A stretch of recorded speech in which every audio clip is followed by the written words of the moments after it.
Hey everyone. Okay, so I told you guys last night that I would put together a little video today of the economic things that I have seen in my dream state. So some of these things you will have heard before, and some of them will probably be new that I've not shared them completely publicly. If you're a close friend of mine, then you've probably heard these things because I always take them to trusted advisors and to other people that I know for discernment and to walk with, because I always say you walk with the tribe, people who are like-minded in things like you, and you share these things, you pray about them together, you look at them together, you research them together. And 5 years ago, basically, is where this part of my story starts, is that I started having dreams about the economy. Now, at that time, inflation, why would I look inflation up? We live in America. We don't have inflation here. Hyperinflation, why am I having dreams about hyperinflation and people standing outside these grocery stores in these huge long lines and people are being given like apples and bread and things? And I'm like, that's just so symbolic. And then I had a dream. The very first one was actually, it was in December of 2018. And President Trump was actually kind of one of the key characters in that dream. Now, you have to realize too, if you're someone who dreams, you know that they're symbols. There are things that are absolutely literal, and then there's things that are metaphysical, supernatural, spiritual, emotional, and so you have to discern. But usually in that dream, like, you're going to come out of it knowing exactly what things meant to you, and sometimes you kind of have to pray about them, press into them, and ask more questions. So in the dreams that I was having with President Trump, he symbolized his actual literal self, but then he also symbolized like a king, because that was what he was in America. He was the president, he was the king residing over our nation. And so in that dream, the very first one I had, it was about a complete financial collapse of our dollar here in America. And this reporter had basically sat me in front of a computer screen. He was going to try to pull up all of these things. He was like, well, let's just see how much you owe, for your student loan. Let's see how much you owe for your mortgage. Let's see how much you owe on a credit card. Let me see how much you owe for your, just like other random bills. And every time he would type in my name, he was just like going crazy on this keyboard. Every time he would type it in, every balance would come up with zero. Everything had been zeroed out. And he kept saying, no, that can't be true. That can't be true. This can't be right. And so he would look up his name. Everything zeroed out. He looked up his mom's name. Zeroed out. Everything was zeroed out. And that began a long download in word that I was receiving about a Jubilee, that things were going to be uprooted in order to be replanted, that things were going to come, just the system needed to collapse in order to be built back up. But it was going to cause a little bit of chaos in that, because people were going to be fearful and scared and worry and thinking that they were losing something when actually they were going to be gaining a whole lot from it.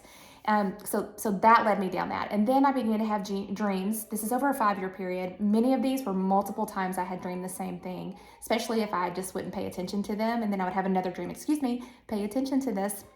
I was having dreams about inflation, hyperinflation. I would see charts and graphs, and I would see like the dollar go and fall down, and I would wake up.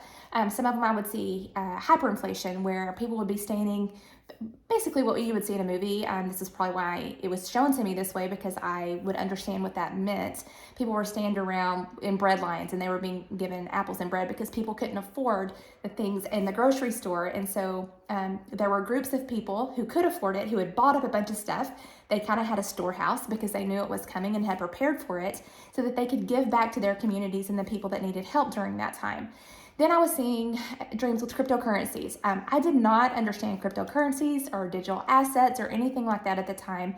And one specific coin I started having dreams about. Now, granted, I want to make this very clear. I did not have any cryptocurrencies at this time. I had never researched them. I wasn't looking at them. I did not know what Bitcoin was, and I had never, it took me a while to understand what those things were, is what I'm trying to say. So I had no prior knowledge of this. Okay, I was shown this chart, and it had all of these names and all of these coins listed on it. And the very first one was Bitcoin.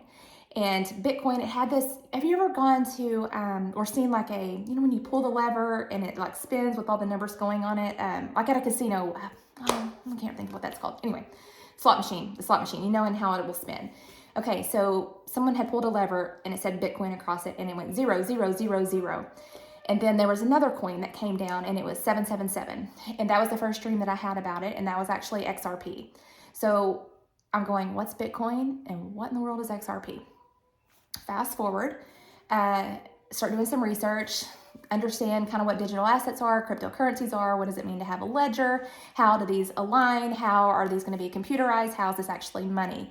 And over the course of about a year and a half, I had multiple dreams all around the same thing, that Bitcoin was going to be very profitable for a lot of people, but there would come a time when Bitcoin would go to zero, or it was just actually two of the dreams specifically. I woke up and I was looking at the ledgers online and looking at the charts in some of the apps, and it was just completely gone, like it wasn't there anymore. And so the download that I was getting is there will come a time when many of these will be dissolved, not just Bitcoin, but others, because they are not asset backed. And that was one of the main things that I was getting in all of this transition period, is that we are going back into the gold standard. We are going back to have asset-backed currencies, because right now our fiat system is not backed by anything. It's monopoly money. If you want to really understand it, go play Monopoly, read the rules to Monopoly, the board game. Go do some research about how the central banks ever got started and how they're set up now, and you're going to go, oh my gosh, like, wow, look at the tax system. In the dream that I had with President Trump, there were no more taxes. Our tax system was completely abolished. Now, it didn't all go away in one swift swoop in the dream. There were things that were taken away, and then more taxes were taken away, and more taxes were taken away. And if you kind of go down that path and start researching, like, how could that be? Our taxes pay for things right now, and start looking at, could we survive as a nation without the taxes? Mm-hmm. Yes, you could. And there's a lot of things, just like, for instance, the gas tax. When you go and get a gallon of gas, every single time that you get a gallon of gas, that goes into our roads and our highways and our infrastructure system. Every single time you get a gallon of gas, there's a tax on that. So there is money that is set aside for certain things, but we have a lot of big government spending on things that we probably just don't really need. And if you start looking at where those things are going, probably make a lot of people very upset, because we just don't ask questions where we should be asking questions. And so I was just taken down this path of, this is going to be a huge transition. It might even feel like a cycle and a pattern that's going to start repeating, because there's going to be a lot of stuff with the stock market. It's been very manipulated for a very long time. And when you start messing with people's money and their pocketbook, a lot of people freak out. That's your livelihood here, because we are still in a system where you have to use money for your everyday necessities. That's just how our society is run. And the stock market, I would pay very close attention to it. I don't want to say that I have seen it completely crash. I have seen it completely go down. And it was almost like it changed into a new system. Like, people were given an opportunity to liquidate some things, to sell off some things before it completely just shut down and changed. But it morphed into a new system that was a lot better. I'll just use that, is a lot better than what we actually have right now. And some of the manipulation and the control around those things were completely redesigned. And in it, there was a lot of chaos. I saw a lot of things in our nation, from riots to people burning things to kind of like the 1929 crash. And we saw a lot of people take their lives. And it was almost as if people were replaying the past and trying to live in the past, but yet they were supposed to be looking straight forward, of going, wait, this isn't that time. And we're being given an opportunity to move forward, to see the mistakes that we made. So we started repeating those again. We're not going to repeat them again this time.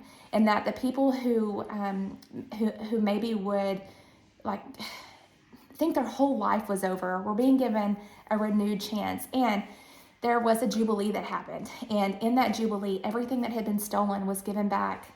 And it was given back sevenfold, tenfold, in some cases 100-fold. People who thought that they had lost everything, it was given back to them. And all of the money that had been stolen through certain, I'm just going to use the word taxes, because that can apply to many different things. It was given back to the people all over the world. And I can't explain the amount of joy in that dream, because it changed from the chaos that I was seeing in the street to people were so on high and so on joy and love and excitement that their hearts, it was almost like a reconnection with their families, a reconnection with their kids, a reconnection with their job. People started doing things that they were passionate about, not just to go to an 8-to-5 job because I have to, and this is a system that I've been put in, and my kids have to go to school for this amount of time during the day. No, it opened people up to new opportunities, new ways to learn, new ways to do business. And so many people became entrepreneurs during this time. And in the dreams, it was like I always use the word Main Street. Main Street meaning like the mom and pop shops, not the big corporations, but these huge corporations began to crumble, and the Main Street began to thrive. The mom and pop stores, the entrepreneurs stepped forward, and new technologies came forward, and it was a great time. I don't want to say it was, in my dream it was, but it is going to be a great time for many people. But it's when you're prepared for something, you're less scared about it, or there's no fear in it. And so as I'm telling you these things, if it's invoking any fear or worry or anxiety, or I can't believe she's saying this, what in the world? If it doesn't resonate with you, always, if something doesn't resonate with you, just throw it away. I can only tell you what I saw and what I felt and what has been downloaded to me, and the things that has been shown, and how I have felt to prepare. So that's one of the things that through every bit of it is when you start seeing things, though, and now I'm seeing a lot of this start to play out in real life in the news cycle that's outside of my dream time, that you start getting prepared. Because when you're prepared, there's no fear and there's no worry. And if you know something's coming, and we're always warned, we're always given warnings of, hey, watch this situation. Hey, watch this scenario. Eyes open.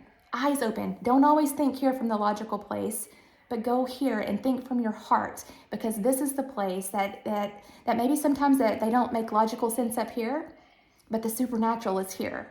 And so I'm trying to think if there's anything else in that. There were so many of them. I have them all written down, and I go through them often just to remind myself of the amazing things that are coming. And the humanitarian aid, that was a huge one, was the amount of humanitarian aid that was going to shift and change the nations, where money had been kept, resources had been stolen. Africa was a big one, where some of their resources have been basically stolen, kept on lockdown, but the people of that nation were going to be given back amazing things that's theirs. It's their inheritance. And so the inheritance that had been taken was going to be restored and renewed. There might be some trials and some tribulations. It's going to grow some people's character. We're going to be thrown in the fire. It's what I've been talking about a lot. But do you let the fire refine you, or do you let it destroy you? And so people are going to have a choice. Am I going to let this destroy me, or am I going to let it refine me? And I'm going to make it to the other side, and I'll be like, heck yeah, this is an amazing time in history. What an amazing time to be alive. And so if I think about anything else that I didn't add, this was just trying to hit on highlights, and it's already 12 minutes in. I hope that, or if I remember something else, then I'll come back on and tell you guys. But anyway, just pray about it. Ask for wisdom around it. Seek what it is that you need to do. And maybe it's nothing. Some people don't need to do anything, but you've already done what you needed to do. And some people, it might be the first time that they're hearing any of this, and maybe they need to think about some things that they need to do for themselves and their family. Or maybe it's just a knowing that you just needed to hear something that may strike something in you. And maybe you've already received a word. If you have had dreams or visions or downloads, or just something that you feel in your gut or your intuition, share it with me. And maybe we can start talking about some of these things. Okay, so I love you guys. I hope that this lands on your heart well. I hope that you feel the joy and the peace and the excitement of me when I tell you these things, because it doesn't have to be scary and fearful, but it can be an amazing, amazing time to be on this planet.